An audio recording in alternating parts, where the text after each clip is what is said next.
Bonjour et bienvenue dans ce screencast SPSS dédié à la sélection des tests statistiques.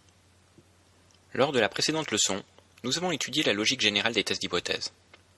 Pour ce faire, nous avons abordé les distributions d'échantillonnage, l'opposition entre l'hypothèse nulle et l'hypothèse alternative, ainsi que les erreurs de première et de seconde espèce. Il est désormais temps d'être un peu plus spécifique et de nous intéresser aux différents tests à disposition. Aussi, dans le cadre de cette leçon, nous allons présenter les critères présidents au choix d'un test statistique, différencier les tests paramétriques et non paramétriques, étudier les tests évaluant la normalité de nos données, et présenter une typologie des tests d'hypothèse. La sélection d'un test statistique dépend d'un certain nombre de critères. L'objectif visé est bien sûr le premier d'entre eux. On n'effectuera pas le même test selon qu'on cherche à comparer un groupe à une valeur hypothétique ou que l'on cherche à comparer deux groupes. Il faudra ensuite tenir compte du type de mesure des variables impliquées dans le test. On tiendra également compte du nombre d'échantillons et de la présence de mesures répétées. Si vous voulez tester la qualité d'une formation linguistique sur un groupe de locuteurs, vous mesurerez chaque individu deux fois, une fois avant la formation et une fois après. Cet appariement des données devra être pris en compte dans le test statistique. Enfin, il va falloir choisir entre deux grandes familles de tests, à savoir les tests paramétriques et non paramétriques. C'est sur ce point que nous allons quelque peu nous attarder. Lors des précédentes leçons, nous avons parlé de probabilité d'apparition d'une distribution donnée. Un cours de statistique détaillerait les moyens mathématiques utilisés pour la calculer. Pour notre part, nous allons laisser à SPSS la charge de les effectuer. Sachez simplement que, la plupart du temps, la probabilité en question sera calculée sur la base d'une distribution d'échantillonnage mathématique dérivée de la loi normale. Dans ce type de cas, nous parlerons de tests paramétriques. Les tests paramétriques sont légitimes dès que vos variables dépendantes sont quantitatives ou que votre échantillon compte au moins 20 observations. Dans tous les autres cas, nous utiliserons des tests non paramétriques. Notez que le nombre de 20 observations fait débat chez les statisticiens. Même si le théorème central limite, non présenté dans le cadre de ce cours, lui donne une assise théorique, il peut être utile de vous renseigner sur les pratiques en cours dans votre discipline. En effet, les champs de recherche ont leur propre tradition à ce sujet. Certaines disciplines estiment que 10 observations sont amplement suffisantes, tandis que d'autres n'accepteront de faire appel à des tests paramétriques qu'après avoir testé la normalité de toutes les variables impliquées, même pour 500 observations.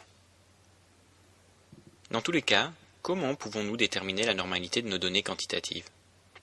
Diverses stratégies nous permettent d'atteindre ce but. La première d'entre elles est bien entendu l'inspection visuelle. L'observation d'un histogramme permet d'étudier la normalité d'une distribution. Pour vous aider, des logiciels comme SPSS vous proposent également de dessiner à même votre distribution la courbe normale attendue. Mais nous avons également vu que d'autres indicateurs comme l'aplatissement et la symétrie pouvaient être pris en compte avec des indicateurs adéquats, voire présentés graphiquement sous forme de box-plot. Ces approches peuvent être complétées par différents tests de normalité. Les tests de Shapiro-Wilk et de Kolmogorov-Smirnov sont les plus usités dans ce cas. Différents dans leurs calculs, ces deux tests partagent les mêmes hypothèses. Nous allons donc les aborder simultanément. L'hypothèse nulle affirme que la distribution est normale, l'hypothèse alternative qu'elle ne l'est pas. Pour réaliser ces tests sous SPSS, nous allons nous rendre dans un menu que vous connaissez bien. Analyse, Descriptive Statistics, Explore. Là, je sélectionne ma variable quantitative, puis je coche dans Diagramme, graphe de répartition gaussien avec test. Je valide le tout et laisse SPSS calculer les résultats. Comme vous pouvez le voir, SPSS me fournit des informations sur les deux tests. Dans le cas où il devait y avoir discordance entre ces résultats, préférez le test de Shapiro-Wilk. Ce dernier est effectivement considéré comme plus fiable. Dans le cas présent, puisque la valeur de P est inférieure à 0.05, nous voyons que notre résultat est significatif. Autrement dit, nous pouvons rejeter l'hypothèse nulle, notre distribution n'est pas normale. Et maintenant que nous savons que notre distribution n'est pas normale, que devons-nous faire?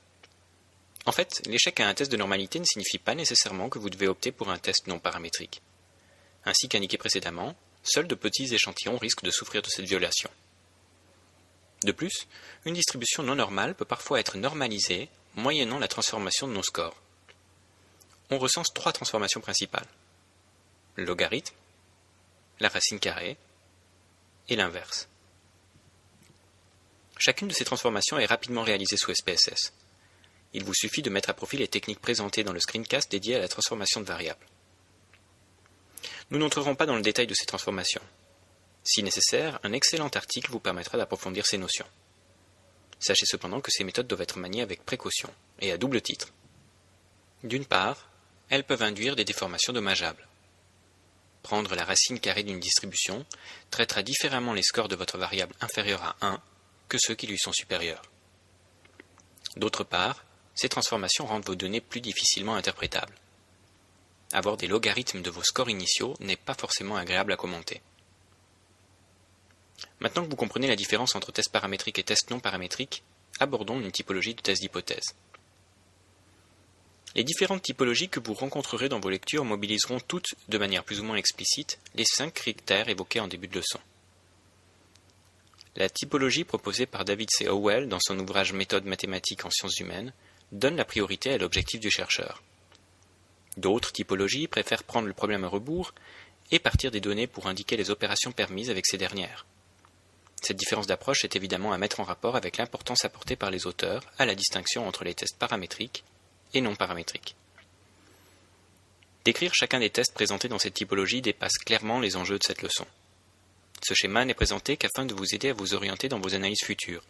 Dans les dernières leçons de cette formation, nous aborderons quelques tests d'utilisation fréquente. Mais vous ne devriez pas avoir de peine à étendre vos connaissances à d'autres tests d'hypothèse.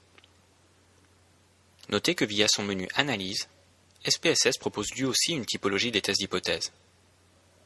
La répartition est bien moins claire que dans le schéma de Howell, mais vous devriez pouvoir vous y retrouver sans trop de difficultés. Les tests de la moyenne vous sont par exemple proposés via 3 variantes, selon le nombre de vos échantillons et l'appariement de vos données. On retrouve également un encart test non paramétrique, reprenant ces mêmes critères. Une fois le nombre d'échantillons sélectionné, SPSS se propose de vous assister dans le choix des tests, voire d'en choisir un pour vous, selon le type de mesure des variables sélectionnées. Passons à présent à la récapitulation. 5 critères président au choix d'un test statistique. L'objectif visé, le type de mesure de nos données, le nombre d'échantillons, la présence de mesures répétées parmi ces derniers, et la distinction entre tests paramétriques et non paramétriques. Les tests paramétriques recouvrent les tests statistiques fondés sur des hypothèses portant sur la loi de distribution de la variable étudiée. Ils concernent les variables quantitatives. Les autres tests sont dits non paramétriques. L'importance accordée à la différence entre tests paramétriques et non paramétriques ne fait pas l'unanimité. Chaque chercheur gagne à se renseigner sur les pratiques de son champ. Néanmoins, tous s'accordent pour dire qu'utiliser un test paramétrique avec de petits échantillons, soit moins de 20 individus, produira des résultats erronés. En plus d'une inspection visuelle, des tests statistiques permettent de confirmer la normalité d'une distribution. Il s'agit des tests de Shapiro-Wilk et de Kolmogorov-Smirnov. Enfin, si une variable quantitative n'est pas distribuée normalement, nous pouvons tenter de la transformer. Pour ce faire, on prend souvent la racine carrée, le logarithme ou l'inverse de la variable en question.